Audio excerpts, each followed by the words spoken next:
Join us on an investigative journey. We'll educate each other on a range of scientific discoveries, concepts, and phenomena, as well as a dive into the complex world of pseudoscience to separate the factual from the fabricated. I'm Matt McCabe. I'm Levi Bateman. And I'm Sam Lawsarika. And this is IdioFacto. Well, I'm back from the moon. I went up with Richard Branson, did a space flight. Elon Musk. Yeah.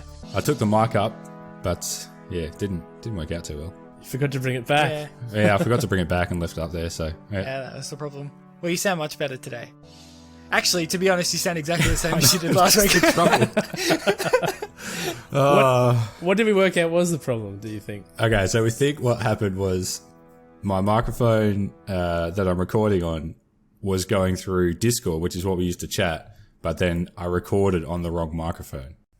Channel that made the cut, the voice recording that made the cut and went in the episode, was your headset microphone that was sitting on the table a couple of meters away from your mouth. Which is exactly where a headset microphone should be sitting, is on the table, far away. Yeah. And definitely not on the headset that you're wearing. No. I'm unplugging. Why would you do that? Look at this. I'm unplugging the microphone. Right? Everything's unplugged.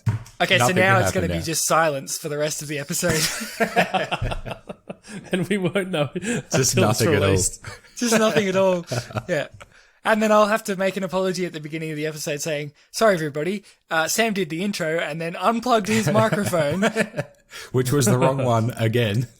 Well, to be fair, we are using Audacity to record our voices whilst video calling on Facebook Messenger and voice chatting through Discord. Yeah. So there's a few avenues there where we could possibly make some mistakes, but we've been pretty well so far. Especially for amateurs like us. If anyone else has a better system, let us know. Amateurs? What are you talking about? We really are amateurs. I'll just make sure my vacuum cleaner is not going to fall over in the middle of the recording. Sorry, amateurs, what are you talking about? Sam, before us South Australians talk about our exciting and free weekends, Matt, would you like to fill us in on what's been going on in your part of the country at the moment? Well, we're supposedly in lockdown, but... is that what it is? Well, it's, yeah, I mean, in name only, really. I didn't even think it was that in name. Oh, sorry, no, it's not. It is, yeah, you're right. It's a stay-at-home order.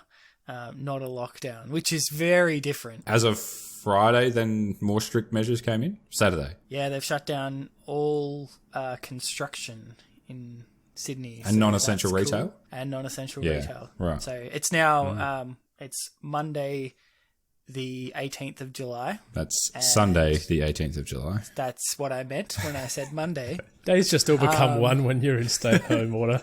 Honestly, who knows what day it is? Is it Tuesday? Wednesday? I don't know. It's one of the days. It's a post-lockdown day. I really just talk about life in vague, nebulous terms. Post-lockdown. Just blocks of time. Just, who knows? Did I sleep last night? I don't know. I think I was awake all night. I think I slept this morning. I don't know. Who knows what's going on anymore? Anyway, so yeah, and it's super fun because we only... how exciting, had 106 cases and only 27 of those were infectious in the community, which is fine because, like Levi said before we started recording, Sam, what's the R value of the Delta strain of COVID-19? 3.5. 3.5, so that's cool. That's only 27 times 3.5. It's another 110 or something tomorrow. Yeah. It's fine. Yeah. It's fine. And it was that yesterday. And it was that the day before. Which is fine. It's fine. It's all fine, guys. We're fine. Don't worry about us. For those that don't know Matt well enough, that was drenched in sarcasm. And he's terrified about the current situation in his home state. It's clearly the great place, both physically and mentally, currently. Certainly in the best headspace to be recording a podcast where I'm, expected to be at my best and my jolliest. I don't think anyone's ever referred to you as jolly. I was going to say, I don't think anyone who knows me would ever use the word jolly to describe me. Maybe jovial at times, but... And politically impartial too. Yes, totally. I have very few political opinions. Let's move on. Sam, what did you get up to? I went out to Waikerie, which is in the Riverland, watched a buggy race, which was pretty cool. Great. Spent the weekend out there and camped overnight, and yeah, it was great. Great time. Awesome. What about you? I checked out a new brewery that's opened up in Mount Gambier. Nice. Yeah, it was quite good. What is it? Shout it out. Woolstore Brewery. We spent Saturday afternoon there. If you'd like to advertise with us, just message the Facebook page and give us free stuff. Or the people from Sydney who want to go down to Mount Gambier. Yeah. Well, you can't. But they ship interstate, hopefully. Hopefully. It's only tapped at this stage, but apparently they've just bought a canning setup, so that should change things. Nice. But it was good. I had a tasting paddle and tried a few nice beers. A really good stout. Yes. I'm a big fan of dark beer. Prime time of year for a stout. Oh, and it was the perfect day too. Yeah. This week in Mount Gambier has been, I would say horrible, because most people think that it's horrible, but I love it. Very, very wintry weather. Cold, rainy. I think we've had about 60 mil of rain over the week. Oh, it sounds great. Cold and rainy. Beautiful. Yeah. I don't know, it sounds gloomy, but Someone from Sydney, that sounds like ideal weather to enjoy all of our beaches. Yeah. Not that we can, of course, at the moment, but you know, I'm fine. I'm fine, guys. I'm fine. you sound fine. good. Yeah, you just keep reaffirming it. Well, why don't we give Matt a little break and segue into our first segment. Well, it must be Just you. let him have a little breather. Okay. Speaking of segues, it's my turn now. Yeah, good. That's my segue. Well, thank you. I hope you're giving us a topic that's completely not COVID-19 related and has nothing to do with the pandemic, so I can just forget about my horrible lockdown life. Yeah, that's a good idea. So, speaking of non-COVID-19 related items, my topic this week is treating COVID-19 with a drug called Ivermectin. Oh, good. Yeah, you're welcome. Yeah, good. Excellent. This is a medication that I've only really recently heard of as a potential treatment for COVID. Yeah, I've never heard of it. Yeah, so from my understanding up until really the last few days was that initially there was thoughts that hydroxychloroquine might be beneficial, showed promise in vitro trials, very thoroughly proven in a lot of clinical trials that it's not effective and if anything is harmful. And then we came across dexamethasone, which is so hydroxychloroquine is an antiparasitic medication. Dexamethasone is a strong corticosteroid, which basically helps reduce the levels of inflammation and your immune system's response to things. So it's quite useful in autoimmune conditions and that sort of thing. And that was found to be quite effective, as well as an antiviral medication called remdesivir. So the two medications that have been proven to be effective in treating COVID-19 are dexamethasone and remdesivir, as well as the standard of care for any sort of viral illness is symptomatic management, so things like oxygen or fluids or those kind of things. When you say quite successful, was that in vitro success? No, dexamethasone and remdesivir has been shown to be very effective in clinical trials. Oh, okay. Okay, so can I ask you a quick question? Yeah. It makes sense to me that the antivirals and the steroids, the corticosteroids that are anti-inflammatory would be used to treat at least the symptoms of COVID-19. Mm-hmm.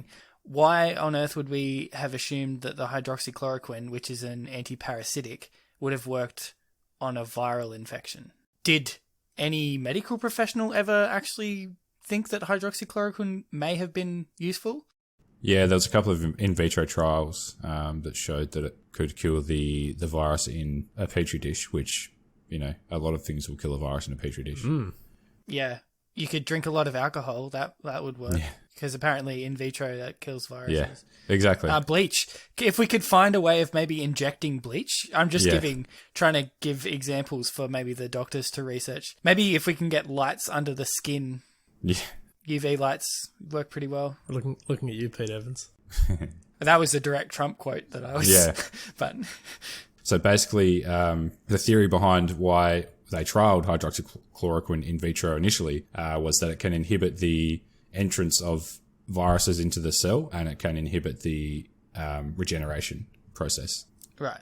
So it can do that, Yep, as can a lot of medications. Yeah. but it doesn't in practice. Yeah, so found to be effective in vitro, so in lab trials. Yep. Probably the key there as well in translating it to clinical practice is that it probably still has that effect in people, but not at safe doses. So that was a concern with hydroxychloroquine, is it causes a few things, probably the most predominant one being heart arrhythmias, which can be potentially fatal, and were in a couple of cases in the US and worldwide, I think. But so that's where that translation of in vitro to clinical practice often falls. There's a lot of things that are shown to be effective in vitro, really promising, and then looking at safe doses in people just doesn't, unfortunately, have the expected effects. Mm-hmm. So that's a little summary of where we were, or sorry, not where we were. That's a little summary of what my understanding was up until a few days ago, when I had a few questions about ivermectin. So in basic terms, ivermectin is another antiparasitic similar to hydroxychloroquine. Can I tell you where I've heard of ivermectin before? Yeah, certainly. So we keep chickens, and Christy sought advice from a vet to use ivermectin to treat mites and scaly leg mite and various things that would live on the chicken that you don't want to live on the chicken. Treat them with ivermectin. And the form that we get it in is liquid in a dropper bottle, and you spread the feathers and you drop some drops onto the back of their neck. Yep. And it does work. Yep, same active ingredient. And we do use it in humans for some parasitic infections as well. Mm-hmm. So, similar method of action expected. The same as hydroxychloroquine, it can prevent the entrance of virus into the cell, can prevent the regeneration. And once again, there was an in vitro trial which showed promising results. It showed death of COVID-19 virus in vitro in 48 hours. Sounds great. Let's move on to clinical trials. There's a lot of clinical trials. The really difficult part is because of the nature of how research for COVID's gone through, is that so much stuff's gone through pre-peer review, as well as, poor quality that just leaks through, mostly because of that process. So there's a lot of small clinical trials that have either been the methodology's not great, so haven't really been properly randomized or properly placebo controlled. And there's a lot that have shown potential benefits. There was one trial actually done by a couple of doctors in Egypt, which showed really good clinical results. And a lot of people used that trial to push ivermectin as the next potential treatment. The really important point for that trial is that it has since been redacted. Why? Due to ethical concerns. From my understanding of what I read, there was someone who looked into it and found a lot of irregularities in the data, found inconsistent numbers. They found that some patients that were meant to be part of the trial were dead pre-trial. So it basically, and also a huge amount of their pre-research was actually just plagiarized. Oh. A whole lot of reasons why that's not a great trial. No. Yeah. That's a lot of reasons. Yeah. I mean, one of those reasons would have been probably bad enough. Yeah, that's right. So there was quite a few, and that's since been redacted. Sorry, not redacted, retracted is the right word. That's since been retracted. So I found a systematic review published in the journal called Clinical Infectious Diseases, which is a well-respected journal done by the Infectious Disease Society of America. So this was published on the 28th of June, and they did a systematic review of all randomized control trials assessing ivermectin effects on COVID-19 adult patients up until March of this year. So, there's trials dating back to September, August last year, and they've included as many trials as they could find that had adequate control arms, adequate placebo treatments, and adequate methodology. So that included 10 randomized control trials, which, is actually a pretty it sounds like not much, but that's actually a pretty reasonable number of trials for such a short period of time for a treatment. Yeah, I guess so. Yeah, and the total number of patients included in that. So the way that systematic reviews work, for those who are unaware, is what happens is they will look at all the trials individually, and then they'll pull all the data together and then re-examine the data. Because the more data we have from different sources, the less bias there's going to be, the less potential outliers are going to be in there, and the less unknown factors as well. An important part of systematic reviews as well is that they assess the quality of that evidence as well. Yeah. They don't just take all of the evidence. They assess the quality based on a set of standards that is specified before they do the search itself. Mm-hmm. Then they weight that finding, don't they? They weight that particular result. Yeah, that's right. And they'll do multiple analyses on the data as well. So the conclusion, basically, from a systematic review is a weighted, balanced, and cumulative conclusion based on many different papers, not just a single person's opinion or trial. Yeah. It's an average of all the conclusions. Yeah. Kind of, but it's a weighted average. A weighted average, yeah. Yeah. Basically what this has done, it's found all the randomized control trials that meet this criteria, and all of this is predetermined, the criteria, obviously. They can't pick and choose as they go through. I'll put the link in the show notes, obviously, but I'll just read out their conclusion because it's probably just the cleanest way to summarize it. In comparison to standard care or placebo, ivermectin did not reduce all-cause mortality, length of stay, or viral clearance in randomized control trials in COVID-19 patients with mostly mild disease. Ivermectin did not have an effect on adverse events or severe adverse events.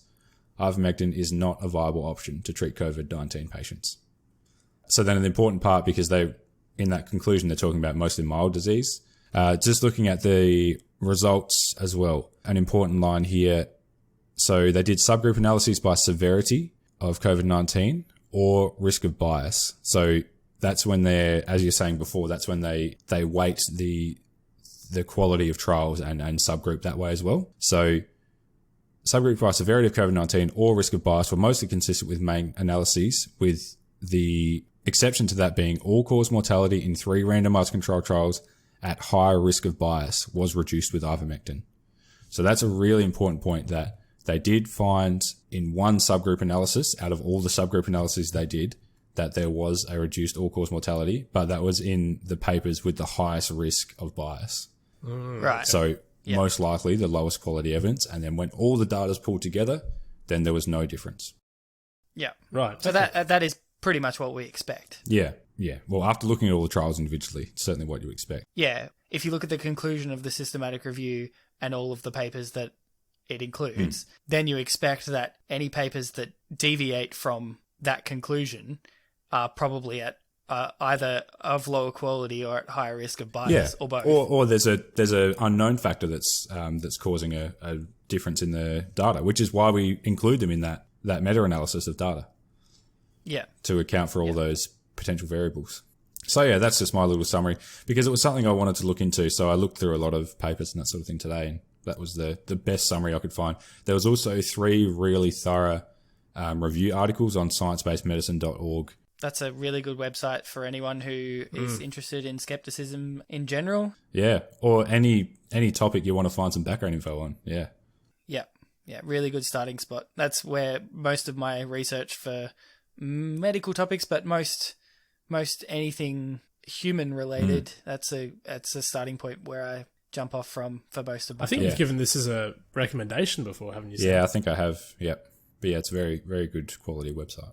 Well, it sounds fairly clear-cut what you discovered. Unfortunately, in times like this, it'd be lovely just to find a miracle cure. Of course, that would be absolutely fantastic. And so I don't think that we should stop looking anywhere, even if it seems silly, but we should not pursue it as a viable option.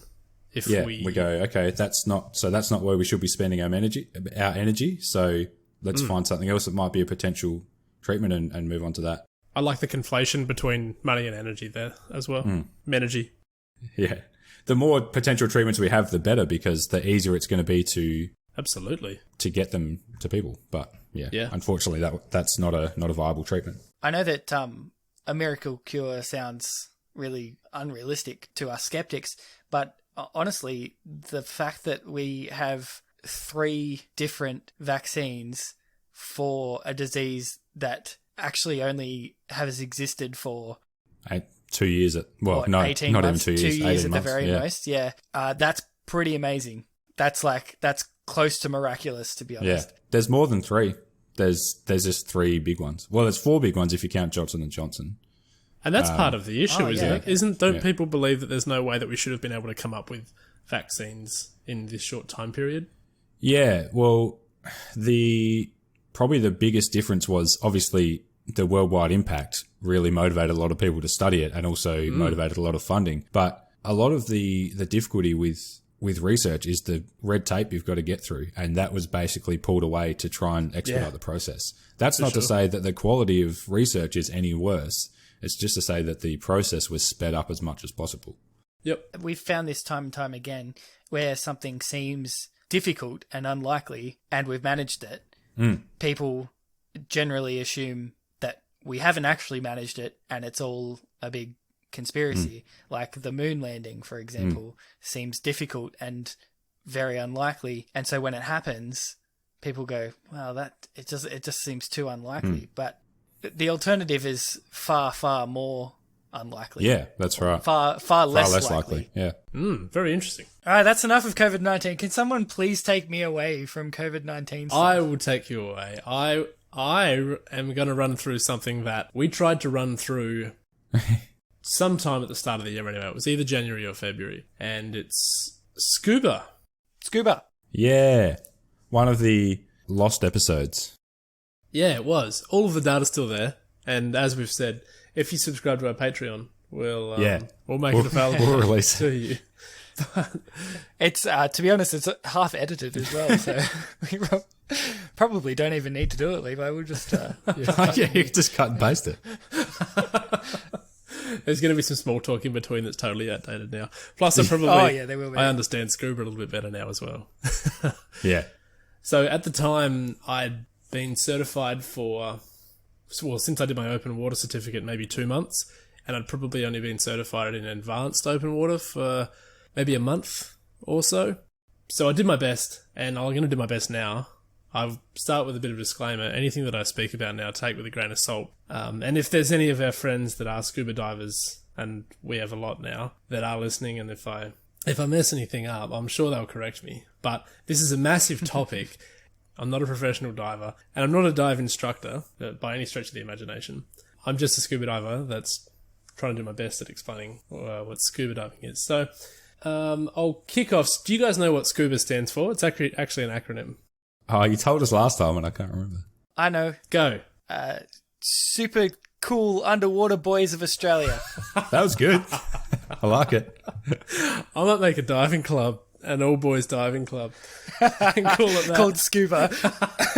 Super cool underwater boys of Australia. Oh, no. But that's boys like BOI, so girls can come too. Boys. Or maybe it's BUOYS. Oh, that's good. Yeah, that's good. But then underwater boys, that sort of defeats the purpose of being buoyant, right? So yeah, they're not really boys. Part of them are under. You can still be. You have a degree of buoyancy while you're underwater. No, that's true. Yeah.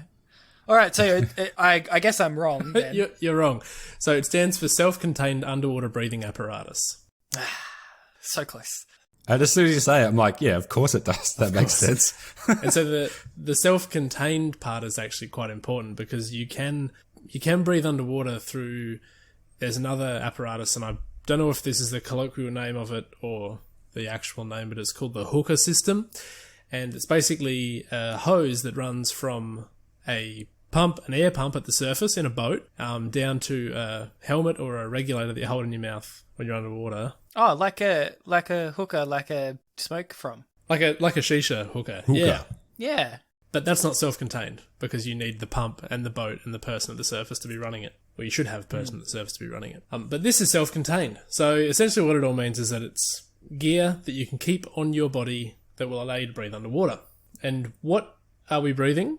Well, this actually depends on what you're doing underwater, how long you're staying there, I guess how deep you're going, and we'll talk more on that later. But it's not as simple, obviously, as just strapping scuba gear onto your back and jumping into the water and exploring, which is one of the reasons why training is so tightly controlled. As you can imagine, it can be incredibly dangerous because you're in an environment where without this gear, you cannot survive. So if something goes wrong with the gear, if it gets misused or if there's a malfunction, then you're in trouble, basically. So I'll run through the gear because the gear is what sets a scuba diver aside from a free diver or a snorkeler, someone that just can go underwater but just needs to hold their breath. So the basic gear that every scuba diver needs is a buoyancy compensation device, or a BCD, which is basically a bag of air that you wear like a backpack. And I'll explain what that does a little bit later. I'm guessing it's a device that compensates for your buoyancy. Yeah. Yeah, well, we'll get into that later, Yeah. but sounds pretty straightforward. Yep.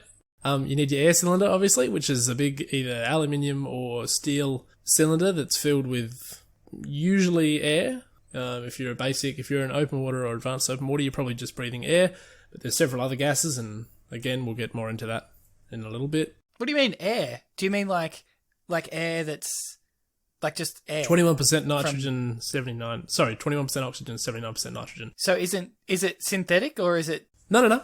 So how those cylinders are filled is that there's a hose that runs from a very powerful compressor, and it's screwed onto the cylinder, and then you turn the compressor on, and it sucks air in from the atmosphere, and it compresses it and pumps it into the cylinder. Right. So that's literally what you're breathing is compressed air. So that compressor will compress the air and put it into that cylinder, and most cylinders, or the standard cylinder in the metric system of bar, so most cylinders are rated to 232 bar is the standard rating. You can get cylinders that are rated to 300 bar. That's a lot of bar. But usually they're 232, which is what we breathe from. So 232 bar is equal to 3,364 PSI, or pounds per square inch. All packed into one thing on your back. Oh, yeah, exactly. Your most standard car tyres would be about 35 to 40 PSI. So it's 100 times, the pressure of the air inside the cylinder is 100 times greater than the pressure inside a tyre. Yeah. Yep, that's a lot. Yeah, that is a lot of pressure. That scares me more than the deep water. Yeah, so if that gets punctured, that seems like it would be a problem. If you're down really far and you can't be bothered swimming back up, can use it as like a jetpack to just get you back to the surface really quick. If you puncture it at the You bottom. absolutely could. Yeah. Yes. Oh, are you Okay, serious? I'm back You in. I totally want to could. do it now. Oh my god. You could. I don't think you'd be able to puncture the cylinder, but yeah, you totally could. Oh, and it okay, also, yeah, right. you risk the entire cylinder just exploding rather than it coming out in a controlled fashion. You probably also will risk a lot of other things as well if you come up that quickly. Yeah, that's true. But you would look like a super cool underwater boy. Yeah. What if everyone was just swimming slowly back to the surface and you could just rocket like 5 Superman meters out, yourself up. 5 meters out of the surface and then just land on the side? I've never seen anybody do this or heard of it. I don't think it's a viable option. That's very silly. It's Super very silly. silly. So this is a lot of pressure, as we were saying, and if it explodes, it's quite an impressive reaction. I was at a friend's house the other day, and they were filling up their cylinder with a compressor. They own a compressor, and when I arrived, the compressor was going, and there was a cylinder that was being filled, and it was at about 200 bar. The cylinder was rated to 300 bar, so they were only 2/3 of the way there. And we were standing outside just chatting, and next minute, the burst disc gave way, and the burst disc is a disc in the valve on the cylinder that's designed to give way and release pressure before the cylinder explodes. Anyway, this burst disc exploded, and the noise was unreal. Like, I think you probably would have been able to hear it a few blocks away. Wow. It was unreal. Wow. I wish I had a number to give you about how loud it actually was, but I don't. Anyway, it's a lot of pressure. Very loud. Anyway, we're only partly way through the gear, so carrying on. Did you get that little, the subtle shut up, Sam, and Sorry. let me explain? I'll mute myself. And no cylinder jet facts. I'm still thinking about it. So you've got the BCD, buoyancy compensation device.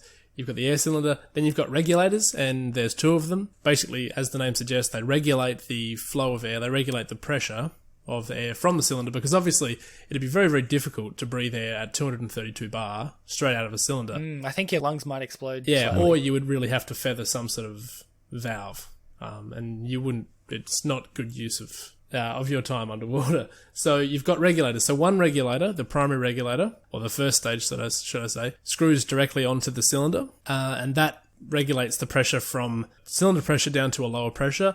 And then you've got the second stage regulator that is what you hold in your mouth. And that regulates the pressure inside the hose down to a pressure that's lung friendly, shall we say. Right.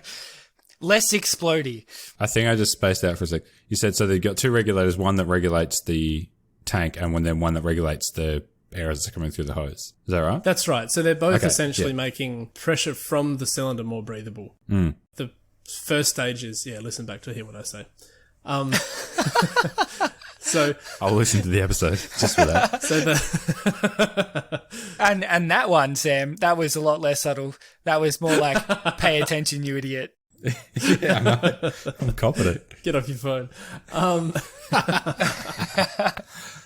All right. So the second stage regulator is a demand system. So it doesn't flow air all the time because that would be a big waste of air. Basically what happens is that when you inhale, you cause a slight vacuum on the mouth side of a diaphragm inside this block. And what that does is it opens the valve inside the regulator, and that allows air to flow into your mouth at whatever pressure the water is at around you, which is, it feels just like breathing. It doesn't feel like there's air rushing into your lungs and you've got to kind of control it. If you want to breathe slowly, slow and shallow, then it'll allow you to do that. If you want to take a great big breath, a big deep breath, it'll allow you to do that. It doesn't feel like it's this strange mechanized system. It feels very, very natural to breathe from a regulator. It's amazing how much work is going in to make it feel like you're just breathing normally. Yeah. Oh, yeah. Because that's a lot of equipment just to make it feel like you're breathing normally. Big time. Like, you don't usually have to think about breathing. Yeah. No. So a lot of work has gone in previous to this to make sure that you don't have to think about breathing again. Yeah. And during a dive, you do have to think about breathing every breath. Well, I do anyway, because I haven't been doing it long enough for it to become second nature. But every breath affects your movement in the water and affects your position in the water column. It affects your buoyancy, your rise and fall. So, because when you breathe in, you're more buoyant? Because you've inhaled air into your lungs. Exactly right. Yeah. But isn't that air carried with you anyway? So wouldn't that... But it's compressed in the tank. That's right. It takes up more space. Yeah, right. So you're displacing more water when you have full lungs. I bet you weigh the same. I was never good at physics, so that's, you know. But we will get more into that. So that's the stuff that makes you sort of breathe underwater and go up and down. Then you've got your mask, self-explanatory so that you can see. You've got your fins, which some people call flippers. And then you've got the exposure wear. And that can be any form of, depending on where you're diving in the world and how cold the water is, basically, and how long you're going to be down there. I currently dive in a 7mm wetsuit. And for those that, are surfers, you normally, when you're surfing, you dive in a 2 to 4mm wetsuit, sometimes a 3mm, but this is a 7mm, so it's a lot thicker. You're not as mobile, you're not as flexible when you're in a big 7mm diving wetsuit, but it does keep you quite warm. What about when you're in a dry suit? And that's what I was about to say. So the dry suit is the other form of exposure wear. The dry suit, as it sounds, keeps your body dry. So the way that a wetsuit works is it keeps you warm by allowing a thin layer of water to press against your skin, and then it's insulated by the wetsuit material. So wetsuits are made out of neoprene usually. So water will seep in to the wetsuit. You'll get water in, it'll touch your body, and then your hot body will warm the water, and then the neoprene of the wetsuit will insulate that warm water against the cold environment that you're in. So that's how it keeps you warm. So even that is more high-tech than I thought a wetsuit was. Right. Yeah, there's a lot of... You don't have to think about this happening at the time. No. Yeah, that's just how it already works. And then if you dive in a dry suit, which I've recently purchased a dry suit, and as we speak, the glue on it is curing on a brand new neck seal and a new zip. So hopefully pretty soon I'll be back in my dry suit. And was it a leaky boy? It was a leaky boy. It leaked like a sieve. Oh, good. That's what you want from a dry suit. I bought it second hand, and I didn't really know much about dry suit, and it was a cheap dry suit. So, but what do you call a leaky dry suit? Because it's not dry. It's a bad wetsuit. It's just a suit. It's just a bad wetsuit. It's just a weird looking suit. Not like any suit that I've ever seen. But... So the dry suit that I have is a neoprene dry suit. So it's made of the same material that a wetsuit is, except the seals are a lot tighter. So you've got to tighten it. Actually, I've just swapped my neoprene neck seal over to a latex neck seal, which is quite tight. It doesn't allow water to get in. The wrist seals are really, really tight, sort of sticky neoprene, and the boots are built in. So You're not getting water into your ankles, so you're not getting any water into your suit. So where the warmth comes from then is air. If you've got an air gap in between your body and the water, you can actually keep your body quite warm, and it actually allows you, a dry suit is actually a lot baggier than a wetsuit, so it allows you to wear undergarments. You can wear your pajamas if you want to. The first time that I tried on my dry suit that I bought, I was wearing jeans, and I didn't bother taking my jeans off because quite often you would wear clothing underneath. You can get special exposure wear, undergarments for a dry suit, but... So when James Bond turns up to the cocktail party wearing a tuxedo that he's been wearing underneath his wetsuit, he's not actually wearing a wetsuit, he's wearing a dry suit. He should be wearing a dry suit, yeah, if you wanted to stay dry. And it probably would work. It absolutely would work. But does it steam his tux because it always looks so well pressed? Probably. Are they built in as well? That'd be sick. Probably. No, when you notice when he unzips his dry suit, he then has to straighten his bow tie. So, it's not perfect. True. But Yeah. Dry suit diving is probably a little bit deeper than what I wanted to get into today. But yeah, it's definitely another element that you need to consider. I didn't even realise. It's definitely another consideration that you need to make. And I've done one dive in my dry suit, and it does add a level of complexity, which to something that's already... That's good, because the diving is pretty self-explanatory, no complexity involved. So yeah, so it's kind of scaffolded though, I suppose. So I wouldn't suggest to somebody that they do their first ever scuba dive in a dry suit, because it'll just end in disaster. But that's exposure wear. And then the final piece of gear that you need, that you should have, is a dive computer. What that is essentially is a piece of gear that has a pressure sensor in it that knows how deep you are and for how long. And it uses that information to tell you a huge range of things. It uses that information to tell you how much longer you can remain at that depth. It uses it to tell you how quickly you can ascend, whether or not you need to have decompression stops along the way. And before the days of dive computers, divers would need to use these very complex dive tables, these big charts full of numbers, with different axes, and you would have to work out. You'd need to carry a depth gauge and timekeeping device of some sort and do all these calculations yourself. Is that where like those really expensive Rolexes come in, like the Submariners and those sorts of things? Probably. They probably would have been used for Sorry, that. Everything I know about diving I've learnt from James Bond, if you haven't. Apparently.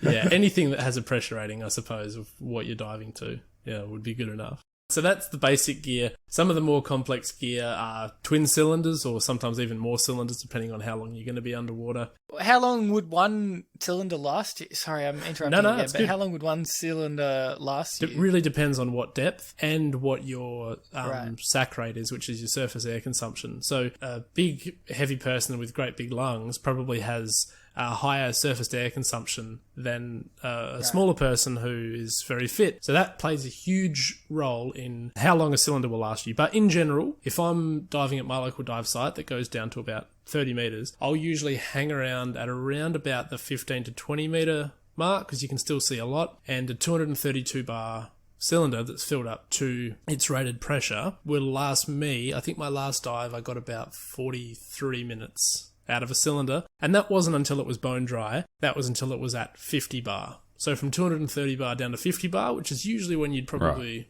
call the dive, I'd like to have between 30 and 50 bar left as you're ascending, just in case something goes wrong.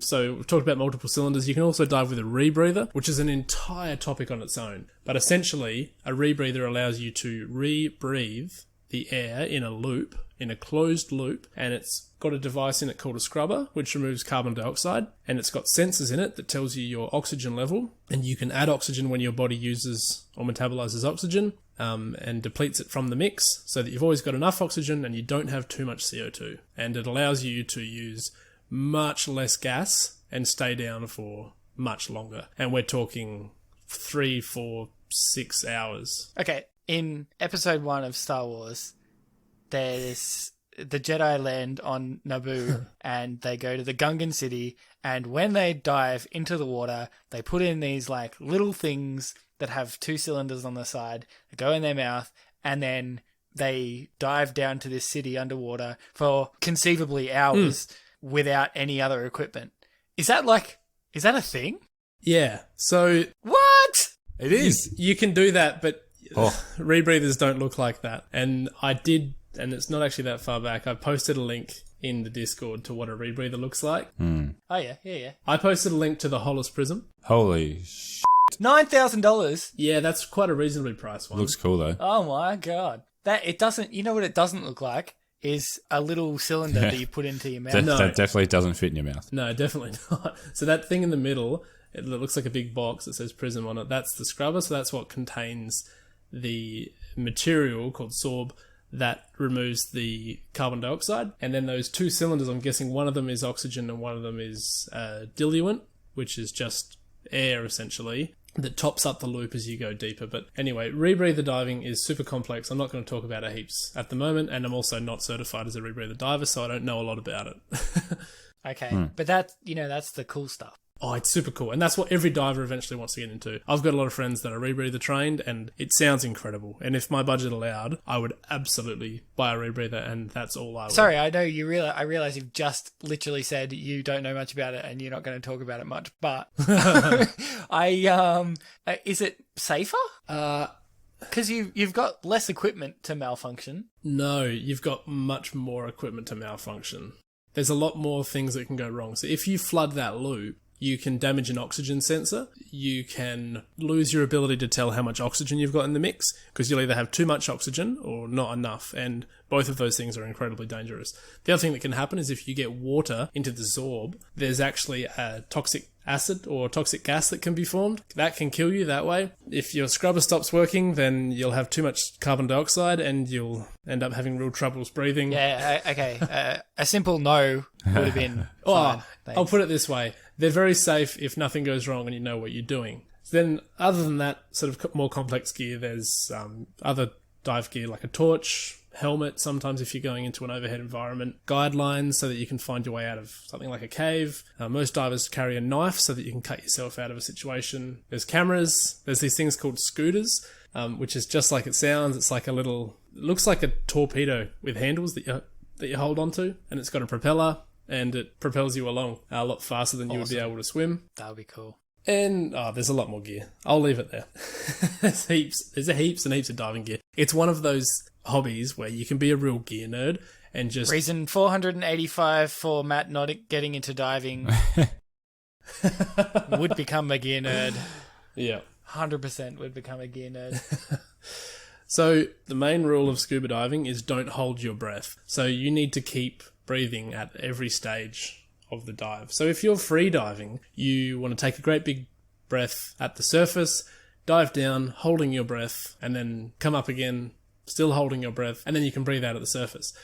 Whereas if you're scuba diving, if you take a breath at, say, 15 meters, which is a reasonable depth that you could achieve if you're free diving, and then you take that breath at 15 meters, which is basically 2.5 atmospheres, and then you rise to the surface, you've got 2.5 atmospheres worth of pressure inside your lungs, and if you don't let that pressure out and you rise to the surface where the pressure is 1 atmosphere, they explode. Your lungs will explode. Right. Yeah. Lots of lung exploding in diving, I found. Yeah. They can be. Well, I mean, there shouldn't be any if you don't hold your breath. Yeah. So I touched on an interesting point. So water pressure is one of the big things that you need to contend with. It affects almost everything that you do. So the deeper that you go, the more water is above you, and the higher the water pressure around you becomes. So if you're standing at sea level, most of the time, the pressure that you're experiencing is 1 atmosphere. And then for each 10 meters that you descend into the water, the pressure increases by a further 1 atmosphere. So if you're at 10 meters, you're experiencing 2 atmospheres. If you're at 20 meters, you're experiencing 3 atmospheres, and so on. It's linear. So that affects your ears to begin with. So, the human body doesn't have all that much air in it. The lungs being the biggest air source. You've got air inside your ears, so you need to equalize. So as you dive deeper, there's what's called the Valsalva maneuver, where you pinch your nose and breathe air into your nose as though you're trying to exhale out of your nose, and it will pop your ears. Most people have done this. Yeah, I didn't know that had a name. Yeah, it's got a name. It's called the Valsalva maneuver. And you need to do that or some sort of equalization. Some people can equalize without pinching their nose. I'm starting to learn how to do it just by sort of almost like you kind of yawn and tilt your head to the side, and you can sort of pop your ears that way. Do you want to yawn when you got a regulator in your mouth though? You can. Oh. Yeah, you can do heaps of stuff with the regulator in your mouth. You can yawn, you can cough, you can actually spew as well. If you get seasick while you're underwater and you're diving, you can actually spew, and it's designed to not clog and not free flow, and the spew will come out of the vent and the side of the regulator. Oh. Yeah, okay. Yeah, that's fine. And then you swim through it, which is fun. What if it's really chunky though? Yeah, well, it's the same thing. They're all designed so that you can spew out of them. All right. Yeah. Would you believe that we use the Valsalva maneuver to treat heart arrhythmias? Wow. Yeah. What? Can work for atrial tachycardias. Really? Yeah. We try it. Works sometimes. Wow, that's super interesting. Can also do a carotid massage. Basically, you massage the carotid sinus. Wow. There you go. I've learned a lot more about the Valsalva maneuver than I ever thought there was to know. A moment ago it didn't exist, and yeah. Now it's a miracle treatment. I thought when I was equalizing the pressure in my ears coming to land in an airplane, I just thought I was performing a medical procedure. I didn't even Yeah, that's right. So, yeah, you really do need to frequently relieve the pressure in your ears. Don't need to do it when you ascend, but you need to do it when you descend, so when you're going down deeper. Depends what your tolerance is, but really the more frequently you do it, the better it is. You should just always equalize. Even if you feel comfortable, you should just equalize. If you don't equalize and you dive down, it's incredibly painful and you'll feel it in your ears, and you do risk rupturing your eardrum. So the other thing that water pressure affects is the volume that air will occupy. A lung full of air, as I touched on this before, 1 litre of air at the surface will occupy only half a litre at 10 metres, because the pressure is twice as much, so the volume decreases. Yeah, makes sense. So the point of the buoyancy compensation device, or the BCD, is to allow you to stay neutrally buoyant in the water, so that you're not sinking, you're not floating, you're just neutrally buoyant. And you can achieve neutral buoyancy with lead weights that you wear in pouches in your BCD, as well as keeping, a reasonable amount of air in your BCD. You can inflate it and you can deflate it, depending on whether you're going down, coming up. And as you're descending, what will happen is the amount of air that you've got in your BCD, it will take up less volume, and therefore you'll be less buoyant with the same amount of air. So as you dive deeper, you need to actually pump more air into your BCD to allow yourself to become neutrally buoyant. The other thing that can happen is that if you're wearing a wetsuit, the water pressure will actually crush the neoprene in the wetsuit, because it contains little pockets of air, little bubbles of air. So it really crushes it down, which is another reason why deep dives feel quite cold in a wetsuit, is because you lose a lot of the insulation. So does how slowly you come up depend on how deep you've been, or is it the same kind of rate? Well, it totally depends on whether or not you enter decompression. So if you're breathing air contains 21% oxygen, 79% nitrogen, basically. There's some other things in there, but they're negligible, and we don't really need to talk about them. What's happening is that your body's using the oxygen in the air mixture, but it's also taking in and absorbing nitrogen at a cellular level. And the deeper that you go, the more nitrogen that you will absorb. The quicker that you will absorb nitrogen, should I say. There becomes a point where you will reach your no decompression limit. Provided that you're inside that no decompression limit, you don't need to worry about any decompression. You can feasibly shoot to the surface if you needed to. But preferably not using Sam's jet propulsion idea. Not using the jetpack method. If you get to the surface, you're not going to experience decompression sickness. But if you enter the no decompression limit, what that'll mean is that you cannot safely ascend to the surface without risking decompression sickness. And everybody's different, but typically for most people it'll be around about the same. In general, the longer and the deeper that you go, the more nitrogen that you'll absorb, and if you ascend too quickly, the nitrogen will leave your cells, and rather than dissolving back into your blood and getting passed out slowly into your lungs and then exhaled, what will happen is that the nitrogen, as the pressure decreases as you ascend, the pressure around your body, the nitrogen will actually form bubbles, and the bubbles will enter your blood vessels, and they get caught in your blood vessels around your joints, and they can form embolisms in your lungs, and all sorts of nasty stuff, which is why decompression sickness is also called the bends, because it gets trapped in your joints and it can bend you. It causes all of your joints to bend because it's too painful to straighten them, which is why a lot of people that are experiencing decompression sickness come up and then are sort of in the fetal position with all of their limbs bent over, and they're in great pain. Oh, that does not sound pleasant. No, no, not very pleasant. So you want to avoid that if you can. It takes a very long time to resorb air in the blood. Yeah. How is that treated, Sam?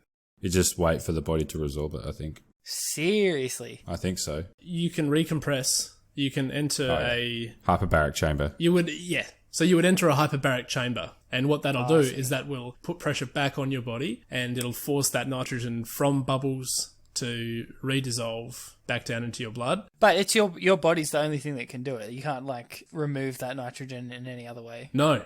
Except just speed up the natural process by recompressing. Absolutely, yep. And breathing almost pure oxygen. But yeah, that's the safest way to do it, is to enter a hyperbaric chamber. And give high flow oxygen, because they're not going to absorb it enough. That's right. Yeah. To avoid decompression sickness... Yes, please. You can stay inside your no decompression limit, or if you go outside of that limit and you enter decompression, then what you need to do is make decompression stops. And luckily, your computer will tell you how to do those stops. Depending on the profile that you choose, you may either come to shallow surfaces very quickly and then stay there for longer, or there's profiles that may instruct you to stay deeper for longer, but you're not staying for as long at each depth. The problem with that is that if you're below a certain level, you're still doing what's called on-gassing. So you'll actually still be absorbing some nitrogen as well as off-gassing nitrogen that's already in your cells. So anyway, that's more complex than what I truly know about. I haven't been trained in decompression diving, so I'm not going to talk a great deal about that. Maybe that's diving part 2. Yeah, could be. Yeah, in another 6 months' time When when you're I've done trained. more training. And yeah. Another way that you can avoid decompression sickness is by using different air mixtures. One of the gases that's responsible for the bends or decompression sickness is nitrogen. So if you have less nitrogen in the mix, you don't absorb as much nitrogen at a certain depth, and you can stay down there for longer without entering your no decompression limit. So if you remove nitrogen, what you need to be doing is adding oxygen, and this gas is called nitrox. So you can get a whole different mix of gas mixtures in nitrox. They're all based on how much oxygen is in the mixture. They would be synthetic though, right? Yeah, so they're produced in a mixing station at a dive shop. And essentially, they're all based on different concentrations of oxygen. And so depending on how deep you're going and how long you want to stay there, you might choose a nitrox that has a higher oxygen content. And so the depth, the maximum operating depth for air, is around about 60 meters. But for nitrox, because there's more oxygen, you're actually reaching that maximum operating depth at a much shallower depth. So it's a bit of a trade-off between depth and how long you can stay at that particular depth. Nitrox obviously adds complexity, and you wouldn't always choose to dive nitrox. But if you're staying at a relatively shallow depth, say 20 meters for example, and you want to stay there for a lot longer without having to enter decompression, you should definitely get on the nitrox. Right. Sam and I are just sitting here going like, oh, okay, this diving thing, there are far too many ways to die. Decompression sickness is not the only nasty thing that nitrogen causes. It also can cause this thing called nitrogen narcosis, which, as it sounds, nitrogen has a narcotic effect at pressure. Right, so it's you're basically drunk. It feels like you're drunk. It feels kind of like you're drunk or on some kind of drug. Basically, below about 25 to 30 meters is where most people start to feel what's called narked. And whether or not you feel it, it's affecting you. What it does, like being drunk, it reduces your ability to think critically, to problem solve. Small problems become big problems very quickly. You tend to get fixated on tasks without having situational awareness. It's not good. It's not good to be narked. No, that seems like it's they're all fine things to be while you're 30 meters underwater. That seems perfectly great. And it's actually very, very dangerous. And the deeper that you go, the stronger that it gets. Until a point, at 60 to 70 meters, although the oxygen in the air mixture would kill you at that depth, you would also be narked out of your mind, and you would also almost not be able to think about anything. And a lot of divers have actually died because they've gotten to that depth, and rather than thinking instinctively, I need to go to the surface, they've become narked and they've gone, this is great, I feel fantastic, I've felt so good since I've gotten down at this depth, I'm just going to keep going deeper. And they go deeper and deeper and they drown. Oh, so Cool. Another way to die. Excellent. Add it to the list. Yeah. So anyway, I'm aware that it's dragging on and on a little bit, and there's probably a lot of things that I've skimmed over that I could definitely spend more time on, but I probably won't. And unless there's more questions, I'll leave it at that. I have one final question. Uh-huh. Why? Because well, I've heard a lot of divers have said if you need to ask the question, then you won't understand the answer. Okay. That's probably a good way to answer that question. That's a good way of completely not answering the question at all. Yeah. Exactly. Now I've got an answer to that question. For me, it's just the feeling that you get when you're underwater. It's a totally different world, and it's really difficult for me to explain, but the feeling is incredible. I could feel the same way just putting on scuba gear and just breathing underwater in a swimming pool. Just the feeling of being totally surrounded by water, which is something so unnatural, and breathing and feeling fine is incredible. I have to be honest with you. I have scuba dived in a pool and scuba dove. I think it's scuba dived. Scuba dived in a pool. It was about 5 meters deep, and that sensation is intoxicating, and not in like a narked way. No. In a it feels really cool kind of way. So I'm giving you a lot of shit for it, but it actually does feel really cool. I absolutely. And that feeling of weightlessness, like just putting your arms out, straightening your body out, and just floating and just looking at your surroundings. It's incredible. And then hopefully for me soon, being able to enter these caves, these underwater water-filled caves, and see things that, so few people have seen. I mean, a lot of people, and Christy included, would say, yeah, but it's just all wet rocks. But to me, it's so incredible. I mean, anything, if you boil it down to its most basic simple elements. Yeah. It sounds really dumb. Like I love playing soccer, but if you describe it to someone as, so you kick this round thing through this square thing and you think that's fun. Like, obviously, yes, if you describe it like that, it doesn't sound very fun, but I get it. Anyway, that's diving. I'll check in again in maybe 6 months or so once I've hopefully got a few more tickets and know a little bit more and have dived a few more dive sites. Right. Well, please don't die. Yeah. All right. That's very good advice. I think my mum would probably give me the same advice. Yeah. I think she'd be a lot more stressed about it than I am. She's very stressed about it. Yeah. Well, I have no good segue to get from diving to what I'm going to talk about. So I'm just going to go ahead. Did you guys know that in November of 2007, an Australian company called Westaff, or WeStaff, I don't know which one it is, but I think it's Westaff, they hire Santa Clauses to go around to all of the department stores in various parts of Australia. And they fired one of their staff members in November of 2007 because they instructed their Santas not to say ho, ho, ho anymore. Oh. And they prefer them to say ha, ha, ha. And one guy refused to stop saying ho, ho, ho, and so they fired him. Are you serious? No, I'm not serious. That's not why they fired him. Oh. They fired him because he had a bad attitude, basically. The story that was published in various locations was that he was fired because he refused to say ha ha ha instead of ho ho ho. Right. I think the bigger question is, do Santas now only say ha ha ha? Because that sucks. They don't. Okay. Most Santas still say ho ho ho. Good. What they don't go is, I'm going to move away from my microphone here when I do this because it's going to be loud. Ho ho ho! They don't do that anymore, especially when they're around scared little children. Oh, yeah. Okay. Because this is the reason that the company gave for asking their Santas to refrain from doing that I just did in front of small children. We take our responsibility to provide friendly, caring Santas to our clients seriously. One of the main reasons Westaff Santas have been putting smiles on children's faces for more than 40 years is that each Santa is trained to be sensitive to a child's needs.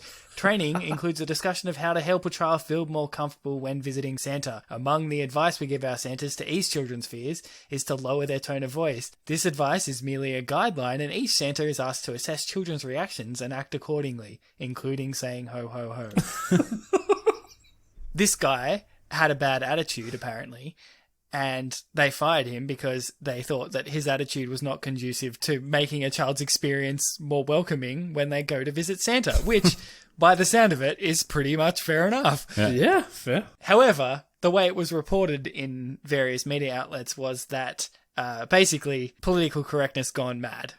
Yeah. That's what it usually is reported. The lesson that I think we all need to take from this is that if you hear something that sounds like it's political correctness gone mad, just Google it once, please. Yeah. Just like Google Snopes. They will tell you straight away there's much more to the story than meets the eye, because generally political correctness has not gone mad. There's a reason for things happening. If you don't understand those reasons, then I think you need to educate yourself rather than just going, oh, it's political correctness gone mad, because that makes you sound like the ignorant asshole, basically.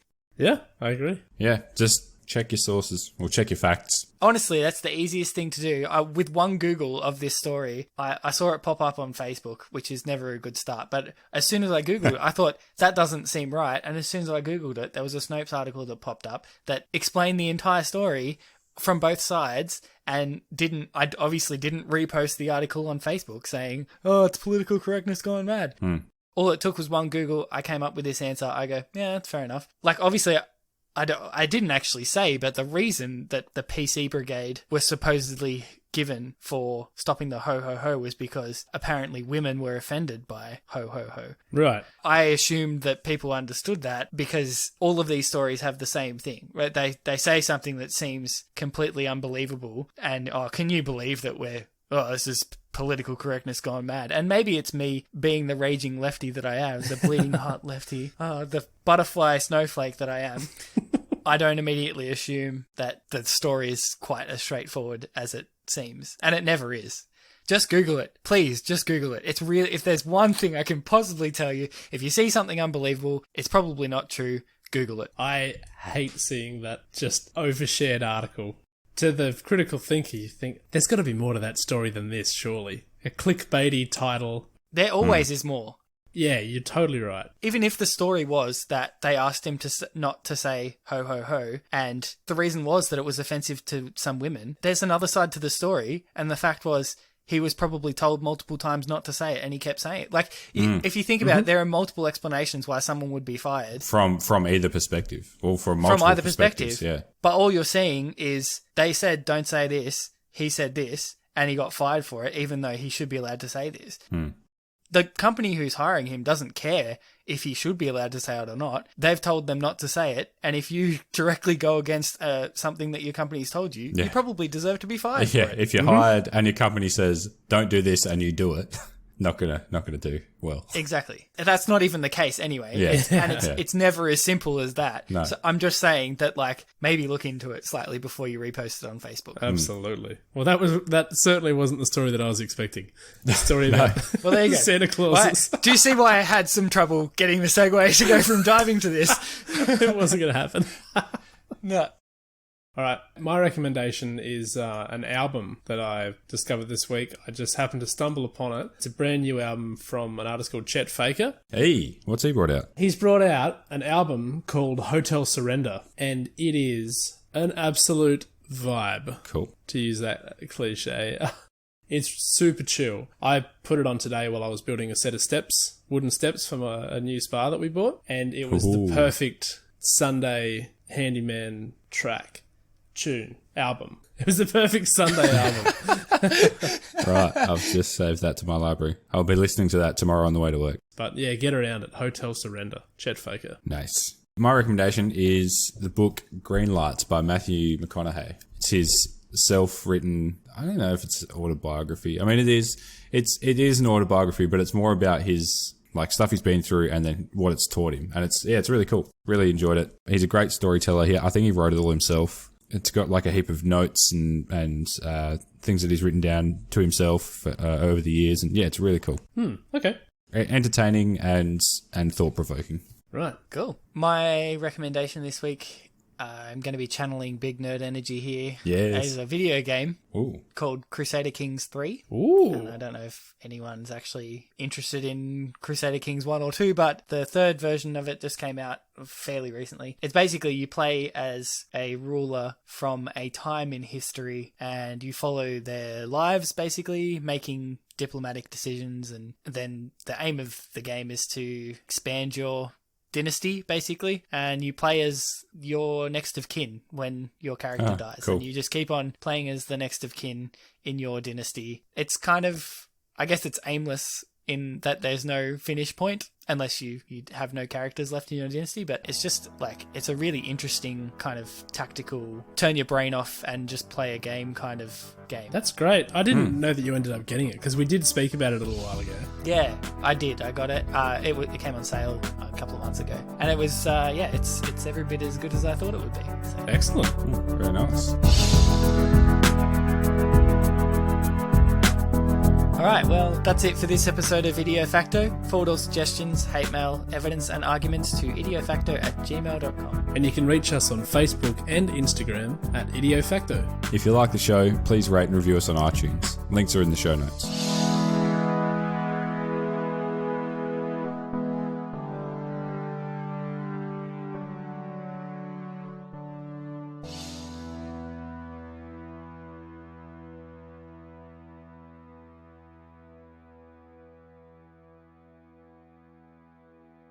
Levi, you have disappeared. Yes. I've Can't see it. disappeared because I've 2 phones. Huge flex. Both of them are an incredibly low battery. Well, one of them's not mine, it's a work phone. But my personal phone went totally flat, and I can't use my work phone because it's on about 5% battery. So you just have to deal with not being able to see me, I think. That's cool. I can just see more of Matt. You wish. I don't know if that's such a great thing. We're winking at each other. You can't see Levi. Oh, no, I didn't mean more skin. I just meant... Matt, put your top back on. Oh, I'll take my pants off. Hang on. That's fine. I can't see your legs, so that's good. Oh, I'll stand up for you. Oh, God. Oh, this is really off the rails now. Yeah, sorry.